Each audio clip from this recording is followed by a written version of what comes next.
in this consumer credit risk management space, there's just so many things happening. So I think there's a greater need for people to understand what's going on. I was talking about this with one colleague not long ago. 25 years ago, when we first accessed the internet, people were hungry for knowledge. These days, when you think about the explosion of information available, but people are still hungry for knowledge. I think the need is always there.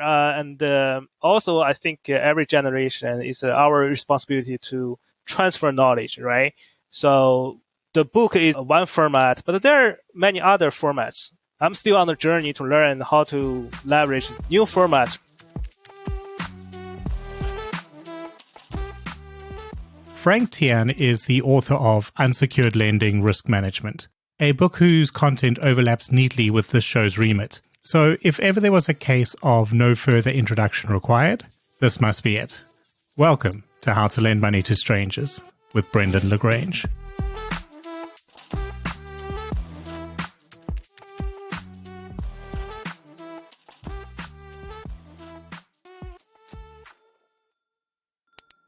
Frank Tian, author of Unsecured Lending Risk Management, which I have right here on my bookshelf. Welcome to the show. Oh, thank you, Brandon. Glad to be here. This is going to be one of those episodes I can see already where the primary challenge is going to be deciding what parts of your extensive career and body of work we focus in on. So before we make those difficult choices, could you maybe just spend a few minutes giving us the very high-level description of your career in credit risk strategy and kind of what's brought you to where you are today? Sure. I'm a credit risk specialist having 2 decades experience in the field for retail lending products for various banks and non-bank institutions covering bank cards, retail cards, credit, personal loans, fintech loans, overdraft. The first 14 years in Canada, the most recent 7 years in the United States. My specialty is really to help businesses navigate through different phases in the economic environment through proper and sound credit risk strategies. Yeah, so you mentioned there's sort of different economic challenges and a number of changes obviously are happening around us at the moment. We've seen the industry evolve over the last 20 years. But again, we stand sort of on the edge of some more dramatic changes. You've seen what's happened in the past. You've seen it from a number of different angles, within big organizations, smaller ones, different parts of the credit life cycle. And that's probably given you a rather unique and definitely a very valuable view of some of the mechanics behind the scenes.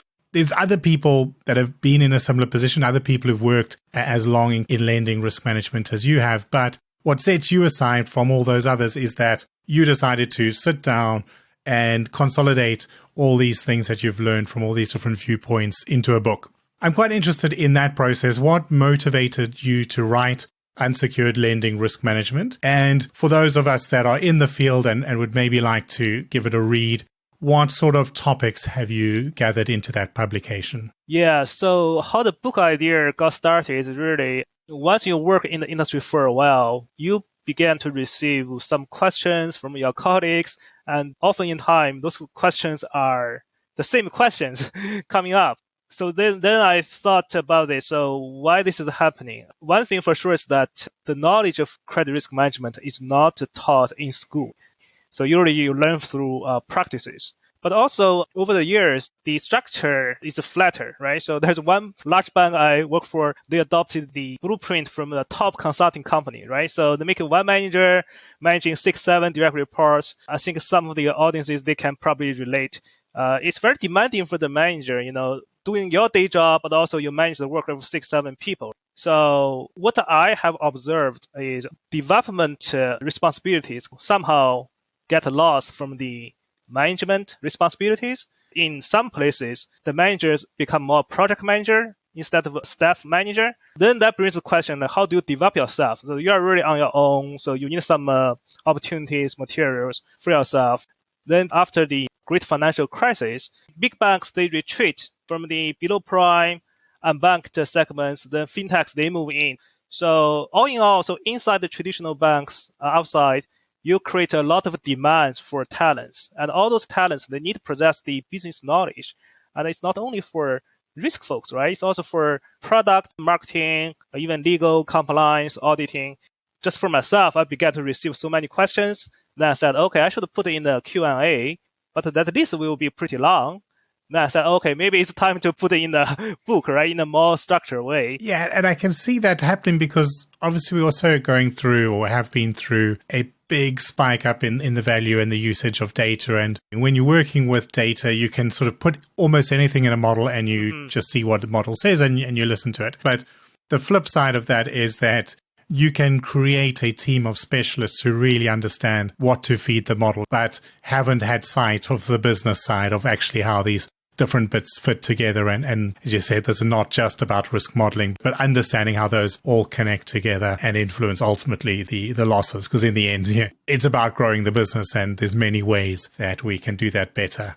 I can see why the book's valuable today. I can also see why, as we become more and more specialized, it's going to be even more valuable in the future. Yeah, Brandon, you are exactly right. The book is really to provide that business context for diverse stakeholders. In my book, there's no technical language because I think those things, they tend to evolve over time. When I started is a SaaS, right? And now it's a Python, R, machine learning, right? AI models. Those are all great, but the fundamental of the products, the business model, they don't change that much. Yeah, and that's Unsecured Lending Risk Management, a practitioner's guide. I got it very easily on Amazon. It's not very hard to find, so people should definitely go and have a look at that. But also, I see that you're delivering a highly rated, in fact, I think the top rated course on the subject on Udemy. So clearly giving back to the community is a core part of your personal philosophy. Let's stick on this idea of lessons learned and lessons shared for a moment. We're currently staring down the barrel of some very tough economic times to come. But we've also just come through the COVID pandemic, which was an opportunity to test a number of things, to stress test a number of things, and to learn a number of lessons. So now that we're out of that crisis and before we enter the next one, what lessons did you take from our communal time in lockdown? Yeah, if I think beyond the credit topic, we begin to realize it's really important to help each other, to carry each other through, to preserve the human capital. I think that's the most important thing, the well-being of physical health, mental health, and then financial health. It's amazing that across the globe, people come together. Over time, people might forget, but I do hope that we remember that's the reason we banded together and went through the toughest period.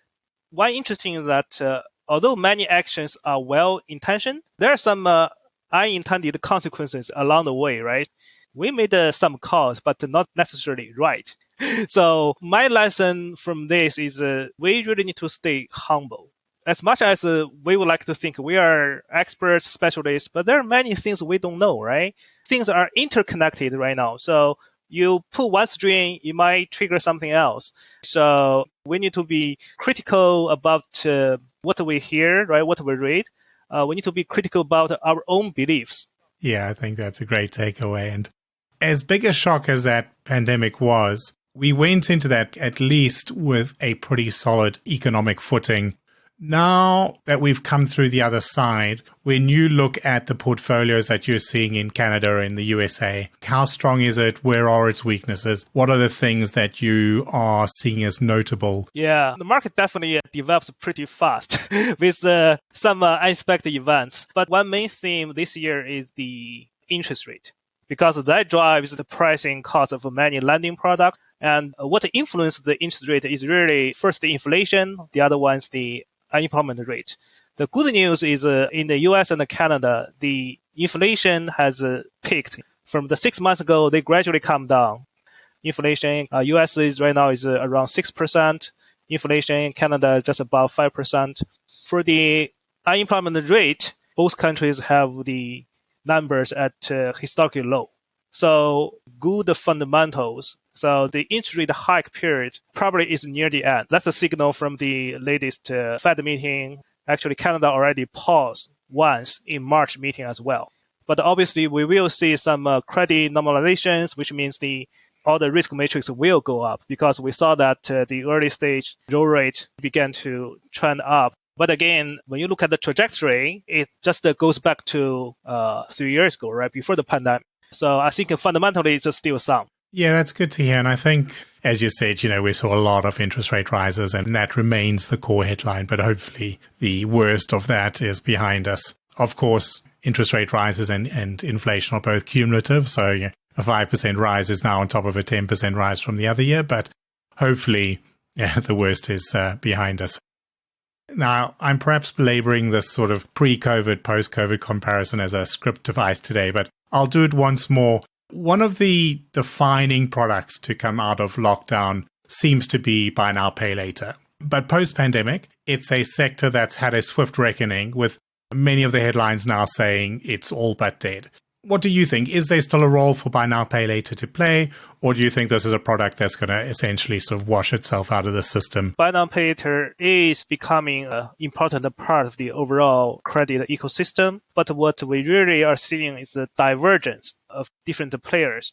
On one hand, you have the original no underwriting, no credit reporting buy now, pay later.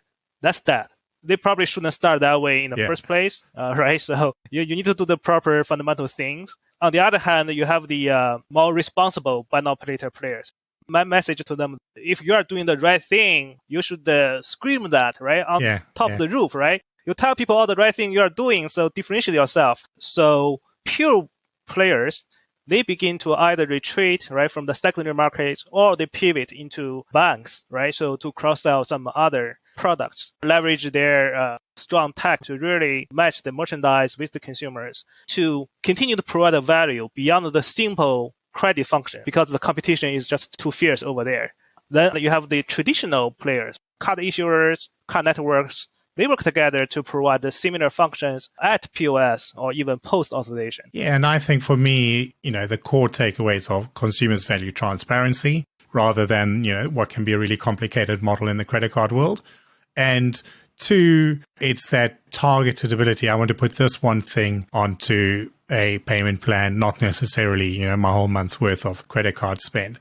And those can be moved around into many different products, those concepts. They're obviously interest-free is a huge selling point in the buy now, pay later space. But we see many other products that suggest consumers are willing to pay for that sort of convenience. So I don't think having to charge an interest rate is that big a deal. Mm-hmm. But of course, these models that are built on free to the consumer, interest-free if you pay all 4 months, those are now, because of those interest rate pressures you've already mentioned, really hard to justify.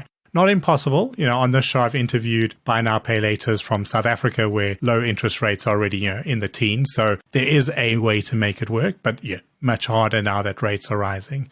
We've seen these rising rates impact other players. And I guess most notably, we've seen pressure from the rising rates be one of the reasons that Silicon Valley Bank had its collapse. We've seen Signature Bank collapse. We've seen Credit Suisse fall here. Not all of them because of interest rates, but, a lot of banks now being seriously looked at, and the value of the assets that they hold, particularly where they're holding bonds and things that are interest rate related, being called into question. If you look at that region in North America, what are your thoughts on the sort of developing banking crisis and where we might end up? Yeah, there are just so many angles to look at this crisis, from banking systems, regulations, risk management, deposit insurance. But I think this will give the smaller banks a wake-up call. So they need to think about long-term what their business strategy is. If the industry is volatile in nature, and you quickly develop yourself, become a dominant force, you enjoy the success of the industry. At the same time, you tie yourself with the industry. So when the industry goes downturn, you are going down with that. Crypto is one example for the Signature Bank. It's too new, too volatile. Of course, there's always the management factor. If you manage well, you can reduce risk, but you wouldn't eliminate that risk completely. The other thing I like to comment is what's the impact to the consumers? Some estimate that the impact is equivalent to at least the 100 bips rate increase. So for consumers, you are not subject to another 100 bips increase anymore. You can really enjoy the pulse of the interest rate. In Canada, there's a lot of variable rate mortgages. The same in the UK. Same in the UK. Okay. Yeah. So that means that will be actual savings of dollars for consumers. But because the general credit condition will contract, people on the margin, they might not enjoy the credit they could enjoy before. Yeah, and I think you raise an interesting point there because often, the gap between what's happening on Wall Street and what's happening on a high street is mentioned in terms of wealth creation that, Wall Street can be booming for years and the man on the street isn't actually doing any better. Whereas here, that gap has actually been a bit of a buffer. So Wall Street can lose a few bips and most people, that doesn't make any real difference. These things you do sometimes want a bit of pressure to get out the system, and as long as there's not contagion and continued collapse. So hopefully, yes, we've not been through a good time post-COVID, but if we can get through this, hopefully more stable and better times to come. And let's sort of keep on that sort of future-looking side of things and maybe move past the gloom a bit. Frank, we spoke a little bit earlier about using more AI in this space. We have just seen GPT-4 being released, OpenAI's deep learning system, and that at times seems to be in every single headline out there. What are your thoughts on the impact of these generative AI systems? Actually, in my book, this was written 2.5 years ago. The number one future trend I mentioned is automation. The number two thing I mentioned is explainable AI. But when I talk about AI, that was only narrowly focused on the modeling, also risk strategy. I didn't imagine that right now the tool is available for much bigger scope. I think this is great. I think this is breakthrough technology. Our labor productivity is stagnant. It doesn't grow very much, almost to zero. We really need some tools to help us. The tool has its drawback like accuracy, so some security issue, but I believe we can all work on that over time. Once you develop a risk model, you need to also to write a pretty lengthy model document, right, for your model vetting team. I can imagine they can turn your model output into a decent document probably in no time. I think that's a great one because anyone who's worked in the practical side of modeling knows the model documentation. It's the last thing. It's after a long and difficult project, somebody's lost their enthusiasm. It's always something that falls down, and it's not glamorous, but that often is a part of the job, is just trying to understand somebody else's code. Those little things are also big benefits, freeing up productivity. You don't need somebody with a master's or a PhD in statistics to be sitting there writing the documentation for their code. If the machine can do that, they can be doing things that actually use their real skills. So some of these benefits of AI are not always going to be the fun and glamorous ones in the headline, but some of these dull tasks to be done better. Yeah, I think this really will free the workforce from the repetitive work, the low-value tasks. That means it will raise the capability of our workforce. That's exactly what we need because we have a less percentage of work-age population. So they started before the COVID, right? It will continue to be so.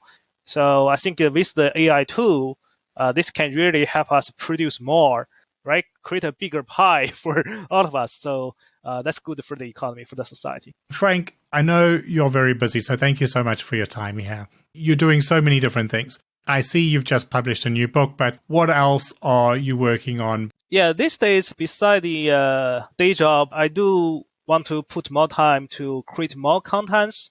As we just talked about, right? There's just so many things happening in this consumer credit risk management space. So I think there's a greater need for people to understand what's going on. I was talking about this with one colleague. 25 years ago, when we first accessed the internet, people were hungry for knowledge. These days, when you think about the explosion of information available, but people are still hungry for knowledge. I think the need is always there. And also, I think every generation is our responsibility to transfer knowledge. So the book is one format, but there are many other formats. Your podcast is a great format. Social media is another format. I'm still on the journey to learn how to leverage new formats, right? So my goal is to impact 1,000 people each year through the various forms. And if people want to participate in that, they want to share some of that knowledge, they want to see what you're up to, where are some good places for them to find you? They can visit my website, franktian.net. Or you can find me on LinkedIn. Just search Frank Tian Risk. So you should be able to find me. Perfect. I'll put those links in the show note as well. Finally, before I let you go, though, you're talking about content creation there, and obviously that's a big part of the modern economy. if people are listening, maybe they're in the credit space, but maybe they're just in a different niche, but they also want to share back some of the knowledge they've created. They want to build some content and get more engaged in their communities. What are some lessons learned, some tips maybe for them that you've picked up along the way? My first advice is everyone has something unique to contribute. No two lives are the same. Everyone has its own unique thinking, unique take, and that could be valuable to others. Last Christmas, my son's school, they had this holiday party, right? So all the kids, they perform on stage. So I was sitting beside another parent. She could sing along with every piece of music, not only English, but also French ones. I have no idea about those songs, but she's really enjoying herself. Then towards the end, the music piece is the coffin dance. Then the lady said, I never heard of this music. Well, I said, this is the only music I know, is the coffin dance. So I explained, what it's about. And I said, you should look it up on YouTube. So one person cannot know everything, but you always know a little bit of something that other people could find useful. You don't necessarily need to write a book, right? So there are many different forms today for you to express yourself. Write a simple LinkedIn post, right? So 100 words, 200 words, or you can shoot a quick 1 minute, TikTok video or YouTube short. Just start something small. When you create more contents, identify yourself. So that's what I have learned. I think that's the biggest benefit for myself. Yeah, I think that's a great message because one, yes, everybody does have something unique to share. And two, it takes a long time, but the value is often to yourself. And I feel a lot of that the same for the show that, talking to the different people in the industry, in different segments of the industry, helps me to think through what I'm doing and helps me to get my ideas into order. The next step onwards from that is worrying about an audience and growth on that front there. So thank you very much. I think that's a very positive message to end on. And Frank, it's been a pleasure. Thank you for your time. I've had a great chat. Yeah, great to be on the show. Thanks for the invitation, Brandon. It's a pleasure. And thank you all for listening. Please do look for and follow the show on your favorite podcast platform and share the updates widely on LinkedIn. Plus, send me a connection request while you're there. This show is written and recorded by myself, Brendan LaGrange, in Brighton, England. Show music is by I Am Wake. And you can find show notes and written transcripts at www.howtolendmoneytostrangers.show or just www.htlmts.show. And I'll see you again next Thursday.